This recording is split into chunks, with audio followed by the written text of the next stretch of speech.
Let me tell you a story, alright? Once upon a time, there was a very good and very, very happy person. The person was full of love, and the person believed that only love can save cure, can stop wars, and can give new life. That person was a little girl who believed that if she was good enough, if she was happy enough to stop all the horrible things in the world is going to be a better place. And the story about this little girl and about love and about curing the world of whatever bad is there is something I heard when I was a little girl. It was taught to me by my colleague who was dying of internal damage of some of her organs, and just because my family worked in healthcare at that time, I had very often many different things being prepared for her, and I was visiting her because I wanted to make her feel a little bit better. So that little girl who was just about to die because of what happened to her, and it happened to be an accident, and it happened to be something to do with the blood transfusions that they couldn't do properly.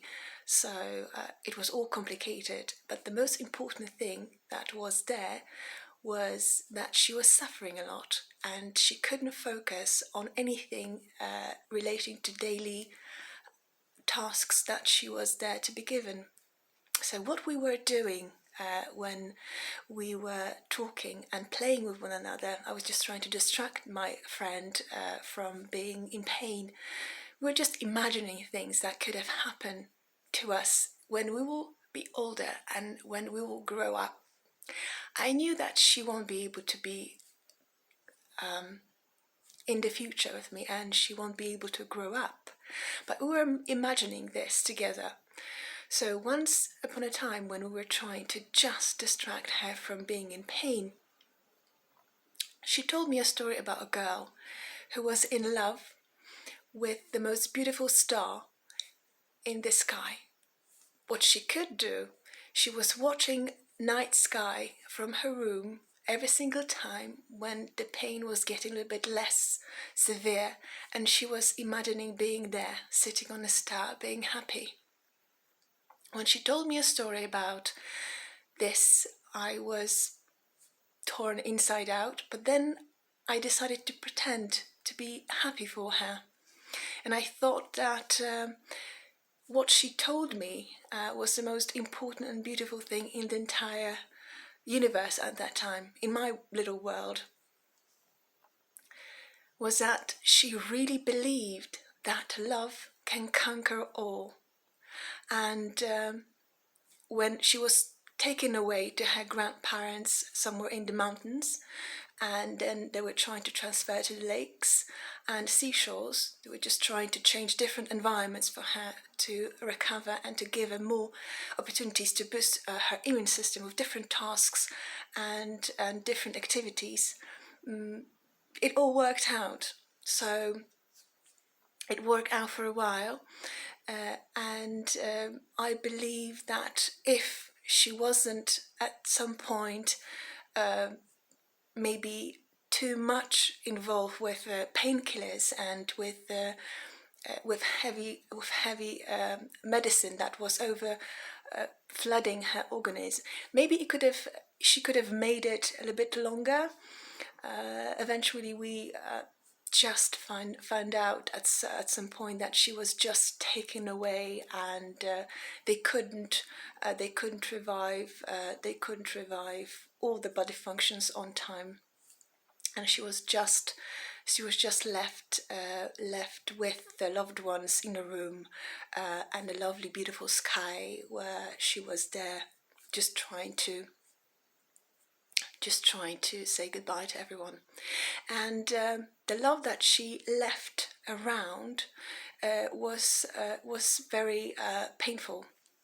So what I learned from this situation was that whenever a person in big pain is trying to tell you a story about it, it is very important for them to realize that you also believe in it. And although there are many different types of endings and many different types of recovery processes and many different ways of being happy for another person, we learn about many different ways of communication, and we learn about whatever it means to be human. So what I want to say about this story, no matter how many times we want something to be true, we make it true with our thinking, wishful thinking, and with every single ideas about truth we can possibly imagine. It's possible to be in love, it's possible to be happy, it's possible to be helpful, and it's really possible to be strong emotionally and mentally for yourself and for others out there. So by saying this story, I'm just trying to encourage every single person who is struggling with internal diseases or with very important recovery processes. We all have many different purposes in life. We have different goals. We have many different tasks that we would like to do, and many different purposes that we would like to create as well for ourselves, no matter how hard it is for us to go through many different obstacles. I would like to wish all of you strength and love and care.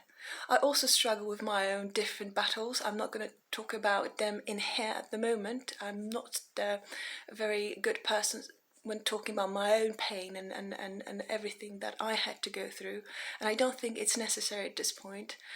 Maybe I will mention it in the book, but at the moment I would like to just give strength and love and care for every single person out there, and do believe that love is the most important thing in the entire world. No matter how long we love, no matter how strong it is, and no matter how much we would like to make it even more and better, it is all going to be always a true love. When you love as if it was true. Love cannot be a lie. So this is it. I'm not celebrating the 14th of February, Valentine's Day, because I'm a single. I have been single for 13 years and not really probably happy in participating in something that I have not been participating in. And I think that as a psychotherapist, as a psychoanalyst, as a scholar, as a person who is just happy to make people happy, I would like to wish you all the very best today on the 14th of January, on a World's Logic Day. All the very best for the 14th of February, and I wish you lots of love. Take care.